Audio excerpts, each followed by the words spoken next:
दोस्तों आज मैं आपको इस डिवाइस के बारे में बताने जा रहा हूँ। ये एक तरह का मेजरिंग डिवाइस है। बेसिकली इस डिवाइस का नाम है माइक्रोमीटर। आज इसके पूरे कंपोनेंट और इसकी टोटल रीडिंग वगैरह कैसे कैलकुलेट की जाती है, हर चीज़ मैं इस वीडियो में डिस्कस करूँगा A to Z। तो आप वीडियो को पूरा देखें। अगर आपको अच्छा लगेगा तो अपने दोस्तों के साथ भी इसको शेयर करें।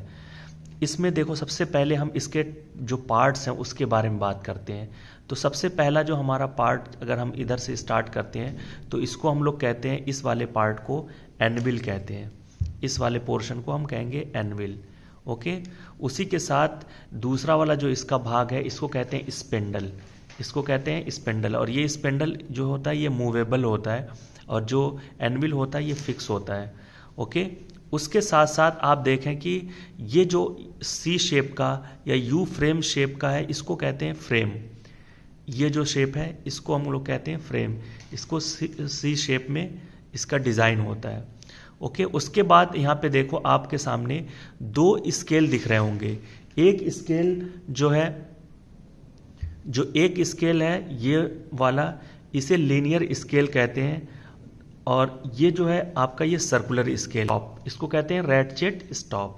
ओके।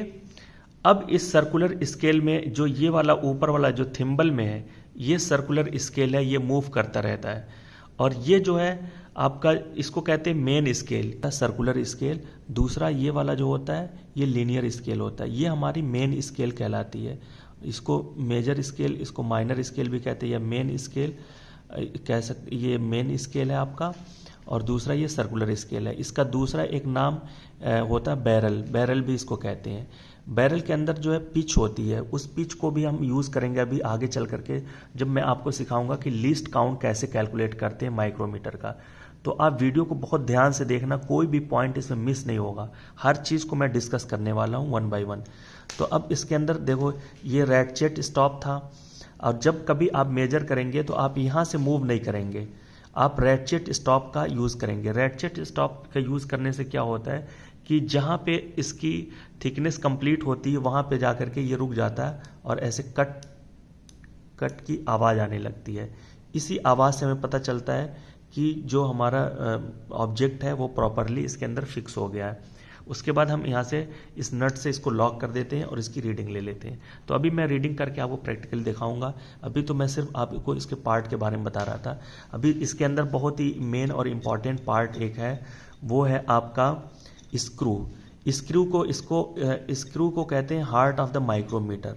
और आज मैं इस स्क्रू को ओपन करके अंदर से आपको दिखाता हूँ कि ये कैसा होता है। ये स्पिंडल से अटैच्ड होता है, और इसी से हमारी जो रीडिंग आती है, देखें आप इसके अंदर जो है ये जो स्क्रू है, इसी की वजह से हमारी एक्यूरेसी आती है, इसकी रीडिंग आती है। और ये हमारा बाहर वाला जो ये स्पिंडल था। तो इस तरह से आप देखें, इसी स्क्रू को कहते हैं हार्ट ऑफ द माइक्रोमीटर। तो एग्ज़ाम में आपके पूछा जाता है, इंटरव्यू में पूछा जाता है, तो आप वहाँ पे बता सकते हो। ओके। चलिए अब हम इसके बारे में बात करते हैं, थोड़ा सा थ्योरेटिकल पोर्शन। उसके बाद हम कैलकुलेशन वाले पोर्शन में आ जाएंगे। तो देखो कैसे इसको हम, इससे कोई भी वैल्यू मेजर कैसे करते हैं। तो मेजर करने के लिए हमारे पास जो फार्मूला बनता है, अगर फार्मूले के अकॉर्डिंग जाओगे, वैसे मैं अभी आपको सिखा दूंगा तो फार्मूला भी लगाने की ज़रूरत ही नहीं पड़ेगी, आप डायरेक्टली इसकी वैल्यू बता दोगे। लेकिन अगर किसी बच्चे को एग्ज़ाम में लिखना है तो उसके लिए वो ये कर सकता है कि मेन स्केल रीडिंग और thimble reading multiply by least count, least count से मल्टीप्लाई करके उस वैल्यू को रख सकता है। अब जैसे सपोज़ करो कि मैं जो है इसको एक एग्जांपल लेता हूँ। इस कैप को, पेन की कैप को, मैं इसकी थिकनेस को मेज़र करना चाहता हूँ, इसकी डायमीटर को। ये पूरा एक जो है डायमीटर, इसको मेज़र करना चाह रहा हूँ कि इसकी कितनी डायमीटर की वैल्यू है। तो इसकी रीडिंग कैसे लेंगे और कैसे कैलकुलेट करेंगे वो हम अभी यहाँ पे देख। अगर हम इस थिम्बल से टाइट करेंगे तो ये इतना ज़्यादा टाइट हो सकता है कि ये दब जाएगा, प्रेस हो सकता है। तो हम हमेशा रैटचेट स्टॉप का यूज़ करेंगे। अब देखिए यहाँ पे कट कट की आवाज़ आ गई, इसका मतलब कि हमारे ये थिकनेस की वैल्यू यहाँ पे कंप्लीट हो गई। अब देखो ये जो है ऑब्जेक्ट एकदम फिक्स हो गया है। अब फिक्स होने के बाद अब हम देखेंगे यहाँ पे रीडिंग। तो आइए सबसे पहले हम मेन स्केल को देखते हैं। ये हमारा जो लीनियर स्केल है ना, ये मेन स्केल है। मेन स्केल में जो हमारा ऊपर वाला ये जो लाइनिंग है, ऊपर वाली जो ये लाइन है 0, 1, 2, 3, इसकी वैल्यू जो होती है 1 mm की होती है, यानी ये 5 mm, 6, 7, 8 ऐसे होता है। और जो ये नीचे वाला जो एक एक लाइन दी हुई है, इसकी वैल्यू हाफ होती है, यानी 0.5 mm इसकी वैल्यू होती है। तो इन दोनों वैल्यू को ले करके एक साथ हमारा मेन स्केल की रीडिंग बनती है। तो मेन स्केल की रीडिंग के लिए सिर्फ आपको ऊपर वाला नहीं बल्कि नीचे वाले को भी कंसीडर करना होगा। उसके बाद सर्कुलर स्केल को हम देखते हैं। सर्कुलर स्केल यानी थिम्बल की जो रीडिंग होती है सर्कुलर स्केल की, उसको मल्टीप्लाई करते हैं हम लीस्ट काउंट से। तो जब लीस्ट काउंट से आप मल्टीप्लाई करेंगे तो आपको एक्चुअल में पूरी वैल्यू कैलकुलेट करके निकल जाएगी। ओके, तो अभी के लिए हम यहाँ पे देखते हैं, ध्यान से अब देखो कि इसकी वैल्यू कितनी आई है। तो ये 5 है, 5 के बाद यहाँ पे 6, 7, 8, 9 के बाद ये देखें आप एक एक्स्ट्रा इसमें गया है, यानी 9.5, यानी मेन स्केल की जो वैल्यू आ गई वो कितनी आ गई 9.5 mm। ओके, प्लस साइन लगा देंगे। अब देखो थिम्बल की रीडिंग हमें लेना है, तो थिम्बल की रीडिंग अब आप देखो, थिम्बल की रीडिंग है यहाँ पे 25, 26 और 27। तो 26 के बिल्कुल पास में ये वैल्यू आ रही है। आप देखो यहाँ पे 26 के पास में है ना, तो 26। अब मल्टीप्लाई बाय लीस्ट काउंट, तो लीस्ट काउंट ऑफ माइक्रोमीटर होता है 0.01।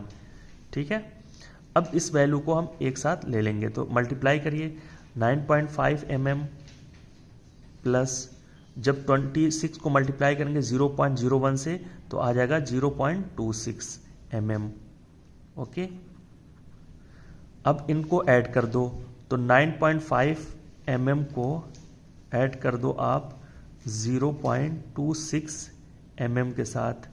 ओके, तो ऐड करेंगे दोनों की वैल्यू को, तो आ गया 6 और 5 to 7 और 0.9, यानी 9.76 mm इसकी टोटल रीडिंग आ गई।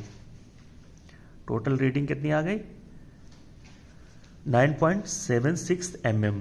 तो इस तरह से हमने इसको मेजर कर लिया कि ये जो हमारा कैप था इसकी जो डायमीटर थी सर्कुलर, ये सर्कुलर शेप है तो इसका डायमीटर होगा, इस डायमीटर की वैल्यू है 9.76 mm। ओके, तो इस तरह से हम इसको मेजर कर सकते हैं। अब आइए हम कुछ और भी ऑब्जेक्ट लेते हैं। जैसे सपोज करो कि हमारे पास ये बहुत ही छोटा सा पतला सा रबर है। अब इस रबर की थिकनेस को मैं मेजर करना चाहता हूँ, तो इसको फिक्स करते हैं इसमें सबसे पहले रैचेट स्टॉप की हेल्प से। उसके बाद मैं देखता हूँ कि इसकी थिकनेस कितनी है।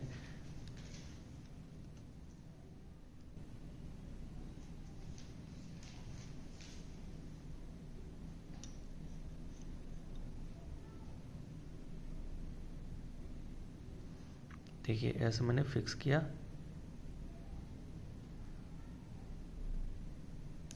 ये कट कट की आवाज़ आने लगी, इसका मतलब यहाँ पे ये फिक्स हो गया। ओके, अब आ जाओ फिर हम वैल्यू लेते हैं। अब मेन स्केल की रीडिंग देखते हैं, मेन स्केल पे कितनी वैल्यू है इसकी। तो मेन स्केल पे हमारे पास इसकी वैल्यू है 0.1। ठीक है, तो 1 mm की वैल्यू है और दूसरी कोई वैल्यू हमें दिख नहीं रही है। ओके, तो इसकी वैल्यू हो गई 1 mm और हाफ वैल्यू से ज़्यादा है, 1 mm पे जाके रुकी हुई है। उसके बाद अब यहाँ पे देखो आप, ये 25,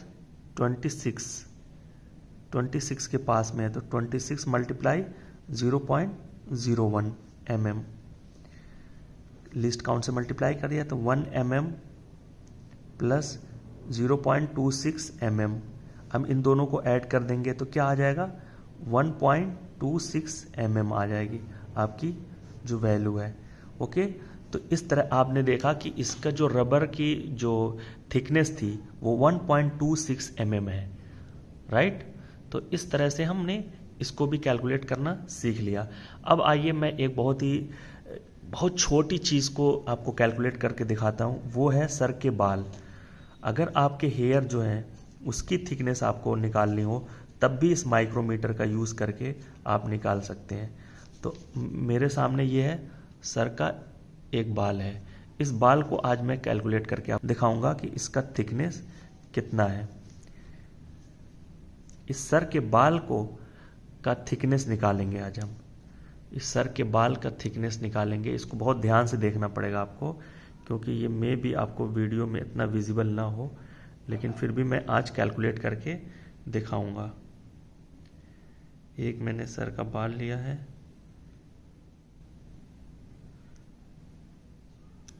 इस बाल को मैंने फिक्स कर दिया। देखा बाल यहाँ पे फिक्स हो गया है। अब बाल फिक्स हो गया, अब इसके बाद इसकी रीडिंग लेते हैं। तो देखो यहाँ पे जो है हमारी रीडिंग ज़ीरो पे है और उसके बाद जो आपका मेन रीडिंग है ये तो ज़ीरो है, 0 mm। अब जो हमारा सर्कुलर स्केल है, सर्कुलर स्केल देखो आपका 5 पे है, तो 5 यानी 5 multiply list count 0.01 mm। Okay, तो कितना आ गया 0 प्लस 0.05 mm, यानी आपकी जो वैल्यू हो गई 0.05 mm थिकनेस हो गई हेयर की, thickness of hair, thickness of hair. Okay, तो इस तरह हमने कैलकुलेट कर दिया, बाल को कैलकुलेट कर दिया। बाल की जो वैल्यू है ना उसको भी ये मेजर कर सकता है। तो आपके सामने मैंने ये सारी कैलकुलेशन रख दी। अब आइए एक और ऑब्जेक्ट लेकर के मैं आपको सिखाता हूँ कि कैसे कैलकुलेट करते हैं। वो हमारे पास है पीस ऑफ पेपर। जैसे ये पेपर है तो इसकी थिकनेस निकालनी हो तो हम इसको भी ऐसे फिक्स करेंगे। पहले इसको फिक्स करेंगे पेपर को, उसके बाद हम इस रेचेट स्टॉप से की हेल्प से वो करेंगे। तो ये पीस ऑफ पेपर मैंने ले लिया। अब इस पीस ऑफ पेपर को मैंने इसमें फिक्स किया और लॉक कर दिया। लॉक करने के बाद आप देखें कि यहाँ पे वैल्यू इसकी 0 आ रही है, जो आपका मेन स्केल है। मेन स्केल 0 है और यहाँ पे जो वैल्यू है ये 5, 6, 7, 8, 9 पे है सर्कुलर स्केल की वैल्यू। तो सर्कुलर स्केल की वैल्यू 9 हो गई और ये 0 है जो आपका लीनियर स्केल है। लीनियर स्केल को हम बैरल भी कहते हैं। तो लीनियर स्केल 0 हो गई और ये वैल्यू है 9, तो मल्टीप्लाई कर देंगे लिस्ट काउंट से 0.01 से, तो इसकी वैल्यू कितनी बन जाएगी 0.09 mm। यानी इसका जो थिकनेस है इस पीस ऑफ पेपर का वो 0.09 mm है। ओके, तो इस तरह से हम कैलकुलेट करके डिफरेंट ऑब्जेक्ट्स की डायमीटर को, उसके थिकनेस को, उसके लेंथ को भी, सॉलिड अगर कोई ऑब्जेक्ट है तो उसके लेंथ को भी हम मेजर कर सकते हैं। तो इसमें 0 से लेकर के 25 mm तक की लेंथ को या थिकनेस को या डायमीटर को मेजर किया जा सकता है। ओके, अब आइए सबसे इंपॉर्टेंट जहाँ पे सबसे ज़्यादा कन्फ्यूज़न होता है कि माइक्रोमीटर का लीस्ट काउंट कैसे कैलकुलेट करते हैं। माइक्रोमीटर का लीस्ट काउंट सबसे ज़्यादा एग्ज़ाम में और हर जगह आपके इंटरव्यू वगैरह में पूछा जाता है और आप लोग कंफ्यूज हो जाते हो। तो आज इस कंफ्यूजन को बिल्कुल ख़त्म कर दूंगा, क्योंकि मैं प्रैक्टिकली आपको बताऊंगा कि ये कैसे कैलकुलेट होता है। ओके, तो आइए सबसे पहले मैं कैलकुलेशन की तरफ बढ़ता हूँ आपके। तो दोस्तों इस वीडियो में अब मैं आपको बता रहा हूँ कि लीस्ट काउंट को कैसे कैलकुलेट करते हैं। तो लीस्ट काउंट को कैलकुलेट करने के लिए लीस्ट काउंट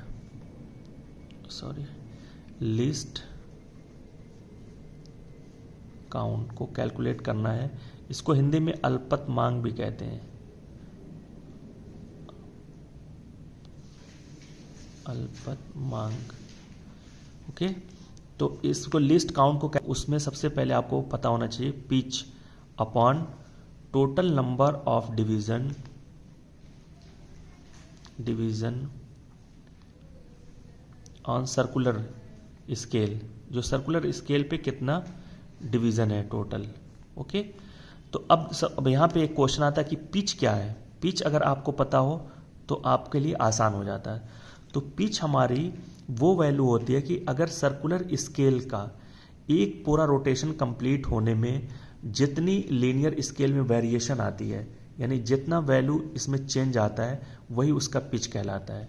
मतलब पिच क्या है कि डिस्टेंस यानी लेंथ कह दीजिए आप डिस्टेंस की जगह पे, लेंथ कवर्ड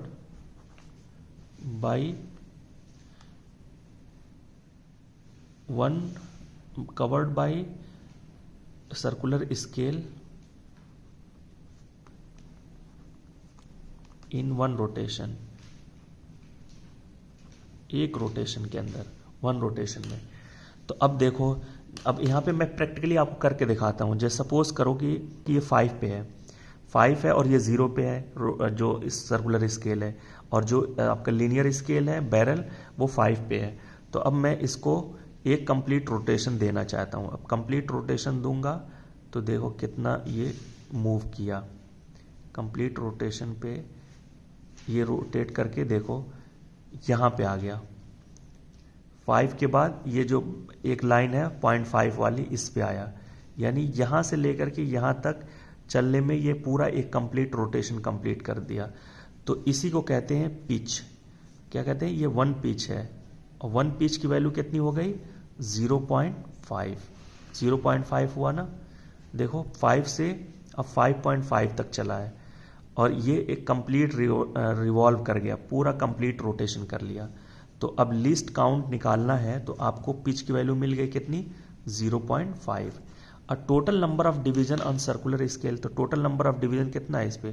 5, 10, 15, 20, 25, 30, 35, 40, 45 से लेकर के 50 तक, यानी 0 आ गया तो यानी 50 आ गया। यहाँ पे काउंट करेंगे तो कितना बन गया? ये 50। तो अब इसे कैलकुलेट करो, तो ये पॉइंट की वैल्यू, पॉइंट रिमूव करेंगे तो नीचे एक 0 आ जाएगा, तो 5/500 आ गया। मतलब क्या हुआ? 5 से 5 कैंसिल कर दिए तो 1/100 आ गया। मतलब क्या हुआ? 0.01 mm।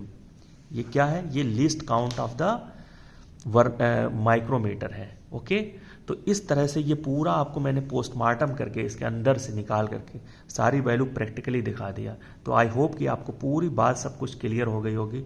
अब कोई भी एग्जाम में आपको क्वेश्चन आए लिस्ट काउंट वगैरह निकालने के, तो हमेशा ये वैल्यू ध्यान दो, पिच की वैल्यू ध्यान दो, और उससे आपकी वैल्यू कैलकुलेट हो जाएगी। Okay, thank you so much.